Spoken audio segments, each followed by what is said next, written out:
Ibu-ibu garis bawah itu. Semua istri yang taat sama suaminya, suaminya bilang A ya A, B ya B, semua diikutin sama dia. Karena Allah, semua malaikat di langit, semua bintang-bintang termasuk bulan dan matahari, semua hewan-hewan termasuk ikan-ikan yang ada di lautan beristighfar untuknya. Dan wanita manapun yang keluar rumah tanpa izin suaminya, maka malaikat akan melaknatnya sampai dia kembali. Laknat ini diangkat berkah hidupnya, gitu kan.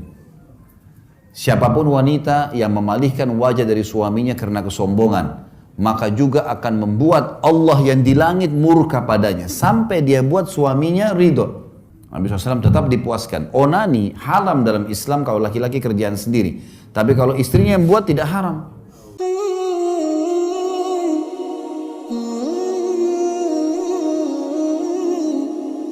Baik, selanjutnya sekarang hak suami yang merupakan kewajiban istri. Bapak-bapak boleh nuntut dari istrinya. Yang pertama adalah kepatuhan dalam hal yang ma'ruf. Kepatuhan ini ma'ruf artinya bukan pelanggaran agama. Saya mau kau temanin saya duduk ngobrol sebentar. Duduk. Bukan karena dia tapi karena Allah. Allah yang suruh kita tunduk dan patuh di sini. Baik. Selama bukan pelanggaran agama, lakukan. Sampai kata Nabi SAW, wanita manapun yang patuh sama suaminya, seluruh malaikat di langit, semua bintang-bintang yang ada di langit termasuk bulan dan matahari, bahkan hewan-hewan yang ada di lautan beristighfar untuknya. Ini hadis yang mulia. Ibu-ibu garis bawah itu. Semua istri yang taat sama suaminya, suaminya bilang A ya A, B ya B, semua diikutin sama dia. Karena Allah, semua malaikat di langit, semua bintang-bintang termasuk bulan dan matahari, semua hewan-hewan termasuk ikan-ikan yang ada di lautan beristighfar untuknya. Dan wanita manapun yang keluar rumah tanpa izin suaminya, maka malaikat akan melaknatnya sampai dia kembali. Laknat ini diangkat berkah hidupnya, gitu kan. Siapapun wanita yang memalihkan wajah dari suaminya karena kesombongan, maka juga akan membuat Allah yang di langit murka padanya sampai dia buat suaminya ridho. Dalam hadis yang lain dikatakan, wanita manapun yang meninggal dunia, suaminya ridho. Tahu ridho ya? Ridho itu merasa kehilangan sekali. Ridho itu seperti kita disuruh bilang, cari ridho orang tuamu. Ridho itu sesuatu yang kita berikan kepada orang lain yang membuat dia sudah sangat puas. Kalau ditanya mau apa lagi sudah nggak ada. Itu ridho namanya. Wanita manapun yang meninggal dunia sementara suaminya ridho, ya, kecuali pasti akan masuk ke dalam surga, dijamin. Jadi ibu-ibu jangan meninggal suaminya bilang alhamdulillah. Harus meninggal suaminya merasa kehilangan, karena selama hidup khidmah luar biasa gitu. Dan ingat kata kunci pertama tadi saya sebutkan di awal pertemuan ya, semua karena Allah. Ini ibadah. Layani pasangan, penuhi kebutuhannya bukan karena dianya. Ini boneka-boneka yang Allah titip. Orang tua kita bakti bukan karena orang tua kita, karena Allah. Anak-anak kita didik, kasih makanan segala bukan karena mereka, tapi karena Allah semuanya. Karena Allah yang suruh, jadi kita lakukan. Kenapa kita sujud menghadap Ka'bah? Ka'bah rumah, karena ada perintah Allah, gitu kan? Kenapa kita sholat 5 waktu? Kenapa harus kita wudhu? Kenapa nggak gitu aja semau kita? Nggak bisa, karena Allah semuanya. Jadi begini kita lakukan. Siapa yang mengerjakan ibadah selain daripada untuk Allah, maka riya namanya, nggak boleh. Allah nggak terima. Jadi harus kita fahamin masalah ini. Semua karena Allah. Taat adalah kewajiban pertama. Sampai ulama mengatakan kalimat akad nikah. Pada saat si ayah wanita mengatakan, saya nikahkan kamu sama anak perempuan saya, Fulana binti Fulana, dengan mas kawin ini, sama dengan bahasanya dia bilang gini, saya sekarang sudah lepas tanggung jawab ya, ini anak saya yang selama ini Allah titipin, saya serahkan ke kamu, terima, terima, baik. Sekarang berarti sudah pindah ke suaminya tuh. Ya? Kenapa warisannya ibu-ibu dalam Islam satu? Kenapa bapak-bapak dapat 2? Karena ibu-ibu dalam semua keadaan aman. Selama seorang wanita dalam Islam belum menikah, maka kewajiban ayahnya menafkahinya. Sudah menikah, kewajiban suaminya menafkahinya. Aman semuanya.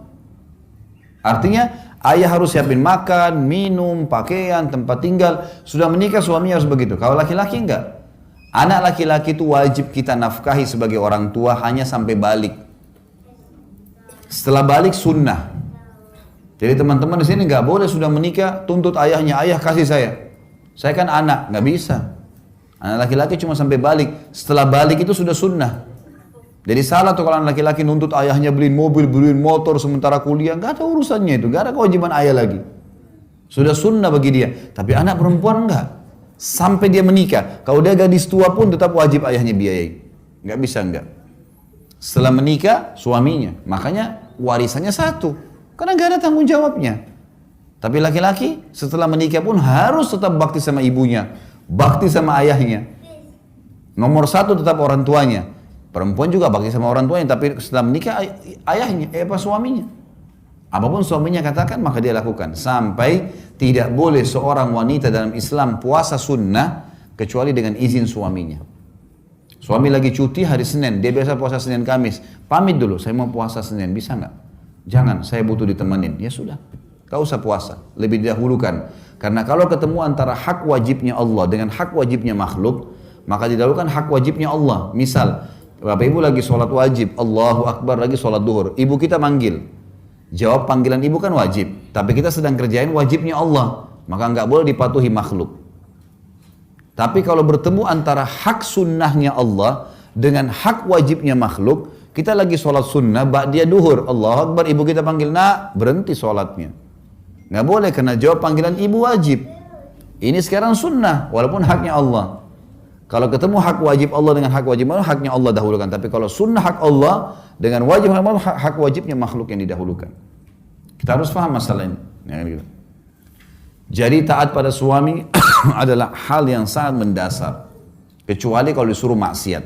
Suruh buka aurat, dilarang sholat, disuruh minum khamr misalnya. Atau disuruh duduk temanin teman-temannya dia laki-laki segala macam. Ini nggak boleh taati. Ini yang pertama. Yang kedua, sama tadi dengan laki-laki, memenuhi biologis. Ibu-ibu jangan samakan antara kebutuhan ibu biologis dengan bapak-bapak. Lain sekali. Ibu-ibu kalau tidak dirangsang, tidak ada masalah. Bapak-bapak tidak dirangsang pun bermasalah. Terbalik ya. Ibu-ibu tuh kalau tidak dirangsang, nggak ada masalah buat dia. Ibu-ibu kalau tidak ada, suami tidak datang, tidak godain, tidak ada syahwat, biasa saja. Bapak-bapak enggak, tidak ada masalah, tidak ada godaan pun bermasalah. Karena ya ini secara medis ya, sperma itu komposisinya kalau dilihat, kalau saya bedah sebuah buku, kalau Bapak Ibu ikutin di YouTube itu ada mahkota pengantin. Sperma itu komposisinya termasuk ada api, ya, panas tuh. Jadi kalau dia tidak tumpah, tidak ditumpahkan, larinya ke emosi. Jadi kalau ibu banyak suaminya suka marah, masalah di biologis tuh. Puasin di biologis, marahnya hilang. Kantongnya jadi terbuka. Senyum bibirnya, pasti. Coba bapak-bapak di sini ditanya deh. Kalau sudah terpenuhi biologisnya, sudah puas, mau beli ini? Ya, silakan. Mau ini? Ya. Coba tapi kalau ibu-ibu mau didekatin, tidak mau, malas ini, udah kiamat tuh. Mau beli ini nggak bisa, mahal tuh, nggak usah. Ini mau ke rumah orang tua nggak usah. Untuk apa ke sana buang-buang waktu segala? Dimarahin terus. Masalahnya kena biologis, betul ini. Ini masalah luar biasa. Karena bapak-bapak tahu atau tidak tahu, memang itu secara kejiwaan. Makanya biologis itu bagi laki-laki tidak bisa ditunda, bagi perempuan bisa. Pernah ada seorang wanita di zaman Umar bin Khattab radhiyallahu anhu. Perempuan ini kebetulan suaminya pergi jihad. Terus perempuan ini rupanya sudah 4 bulan suaminya nggak pulang. Ini perempuan lantunkan syair, dia bilang, kalau bukan karena kehormatan hubunganku sama Tuhanku Allah dan kehormatan suamiku serta keimananku, gitu kan, kehormatan diriku, maka aku akan membuat ranjang ini bergoyang. Maksudnya dia akan berzina. Umar lewat depan rumahnya. Umar bilang, hai hamba Allah, apa yang kau ucapin? Perempuan itu ketakutan. Tidak wahai perempuan, tidak, tadi kau ucapin. Apa kau niat mau berzina? Dia bilang, ya Amir Mu'minin, suami saya 4 bulan belum pulang dari medan jihad. Apa yang terjadi? Umar diam, Umar pergi ke Hafsah, anaknya. istri Nabi SAW. Nabi sudah meninggal di zaman khilafahnya Umar ya. Lalu Umar bilang, hai Hafsah, berapa lama wanita bisa tahan tidak biologis? Kata Hafsah, 4 bulan. Perempuan bisa 4 bulan tidak biologis. Laki-laki 4 bulan, keriting semua kepalanya. Nggak bisa. Banyak ibu-ibu begitu. Ustadz, bagaimana saya lain suami saya ini setiap hari minta digauli, ya, bergaul. Memang begitu laki-laki. Wajar itu, gitu kan? Itu normal. Memang seperti itu kejiwaannya. Makanya Nabi SAW menggantungkan kepatuhan di sini. Sampai kata Nabi, kalau wanita sedang dicorong asap rumahnya, dipanggil sama suaminya untuk berhubungan biologis, datang. Disuruh datang. Temanin dia, layani dia. Karena kalau tidak, kacau semua ini. Terbawa emosi di rumah, terbawa emosi di kerjaan, nanti berantem di luar sana, nanti masalah, usahanya tidak jalan. Tapi coba kalau biologisnya sudah puas, aman semua tuh. Jalan semua pekerjaan, jalan mudah semuanya. Kalau ada bapak-bapak yang suka senyum itu Masya Allah sudah. Sudah terpenuhi berarti. Dan ini kewajiban. Ini kewajiban. Makanya Aisyah radhiyallahu anha berkata, kami kalau ingin digauli oleh Rasulullah SAW sementara kami sedang haid. Ternyata wanita haid tidak ada syahwat pada saat haid itu. Ibu-ibu pasti tahu itu sudah dibahas dalam buku-buku fikih. Wanita kalau sedang haid, sedang nifas, ini lebih jauh lagi dari syahwat. Udah memang nggak terfikir ke situ gitu kan. Ini darah ini membuat orang jadi tidak berpikir untuk itu. Tapi laki-laki nggak bisa. Kata Aisyah, kami kalau sedang haid dan Rasulullah SAW ingin menggauli kami, ada syahwat laki-laki. Maka beliau menyuruh kami mengikat kencang tempat keluarnya darah di kemaluan, lalu beliau menggauli kami. Nabi SAW tetap dipuaskan. Onani haram dalam Islam kalau laki-laki kerjaan sendiri. Tapi kalau istrinya yang buat tidak haram. Ya. Sebentar. Sama halnya dengan apa saja yang tidak dilarang dalam Islam boleh dilakukan. Yang haram dalam Islam adalah meletakkan kemaluan suami laki-laki di dubur istrinya. Dubur nggak boleh, haram. Karena dubur itu tempat kotoran, keluarnya gas, angin, kentut, dan juga keluarnya tinja. Ini bakteri yang kalau tidak dikeluarkan bisa mematikan manusia. Jadi bukan tempat kemaluan di situ. Dan tempat kemaluan di tempat yang diletakkan adalah kemaluan. Makanya Allah bilang tentang haid kan. Ditanyakan kepada Muhammad tentang haid, katakanlah dia penyakit. Dan kalau mereka sudah suci, arti ayatnya, maka gaulilah mereka di tempat yang telah Allah perintahkan kalian, di kemaluannya. Oral seks termasuk dibolehkan. Apa saja selain daripada meletakkan kemaluan di dubur atau meletakkan kemaluan di kemaluan lagi haid dan nifas boleh dilakukan. Saya kasih contoh misal, teman-teman kita muhajirin, sahabat-sahabat Nabi dari Mekah, waktu hijrah ke Madinah teman-teman, rupanya tradisi orang berhubungan biologis di Mekah waktu itu, mereka menunggingkan istrinya dan mereka menggauli dari belakang, di kemaluan. Tradisi biologis orang Madinah adalah istrinya di bawah, suaminya di atas. Mereka nggak kenal gaya lain. Yang terjadi, waktu sahabat-sahabat muhajirin ini hijrah ke Madinah, banyak yang tidak bawa istrinya, akhirnya nikah sama wanita Ansar di Madinah. Waktu nikah sama orang Ansar, rupanya si suami mau gauli dengan cara Mekah, si istri Madinah nolak. Ini terjadi di zaman Nabi. Terdengar oleh Nabi SAW. Ini kasusnya, si istri nggak mau digaulin. Padahal kalau istri nggak mau digaulin berdosa nih. Gimana caranya? Turun firman Allah. A'udzubillahi minasyaitonirrajim. Nisa'ukum harthun lakum. Fatu harthakum anna syi'tum. Wa qaddimu li anfusikum.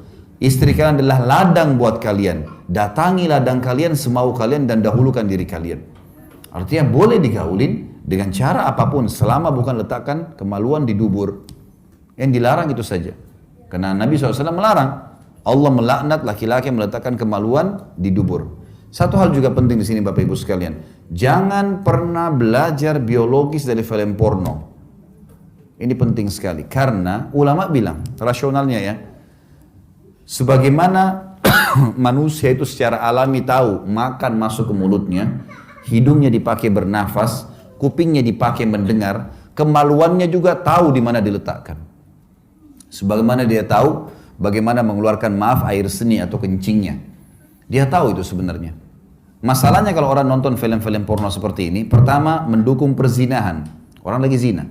Melihat auratnya orang lain. Ya. Dan pola yang dipakai adalah pola non-muslim. Menggauli di dubur, jorok, kotor, dan segala macam hal. Ini dilakukan. Dalam Islam semua bertolak belakang nih, nggak boleh. Kata Nabi SAW, dengarkan hadisnya, manusia yang paling buruk kedudukannya di sisi Allah hari kiamat adalah suami atau istri.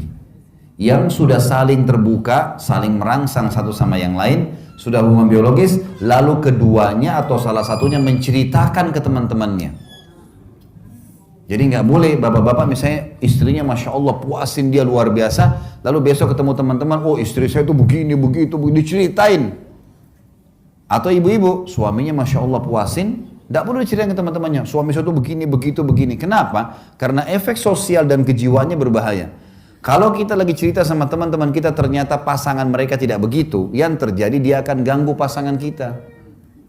Makanya banyak rumah tangga rusak, yang ganggu temannya suaminya, yang ganggu temannya istrinya. Karena dia yang cerita, pasangan mereka tidak seperti itu.